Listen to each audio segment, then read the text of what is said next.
You're here today to talk about your new book with Doug Schoen. Can you give me a little summary of what your book's about?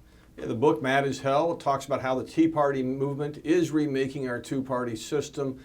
We took a look at who the Tea Party activists are and how it grew to this powerful force that we're seeing across the nation. Did a lot of independent research, interviews with Tea Party activists. We also did a lot of interviews with people who would be in the political elite. And one of the things that we are consistently seeing is that the Tea Party movement is helping to define a huge divide in American politics. It's not between Republicans and Democrats.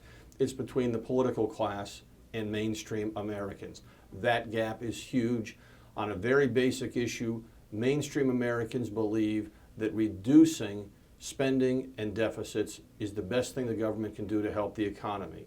The political class believes that higher deficits and more government spending is the way to help grow the economy. So the Tea Party movement has been dismissed by many as an extreme movement with no real staying power. In your book, you push back on the description. What's your thoughts on it? Well, look, first of all, it's an authentic grassroots movement. This is something that is hard for political pros to understand because it wasn't set up with a direct mail list. It wasn't set up with a campaign organization. It was people coming together using new technologies and the social media capabilities and a whole bunch of other tools to share common frustrations. A lot of them had never been involved in politics before, so they're not quite sure how to play the game. But the thing that makes it a real movement with some legs is while the Tea Party activists are vocal and loud and annoying to some people, their basic concerns are shared by a majority of voters, a majority of Americans nationwide. They tend to want less government spending, taxes, and deficits, and they want the government to listen to the people. That's a view that is, again, shared by a solid majority throughout the nation. After Obamacare passed this spring, we were told that the public would eventually warm to the new law, which obviously hasn't happened. Why has the administration been so unsuccessful in turning public opinion?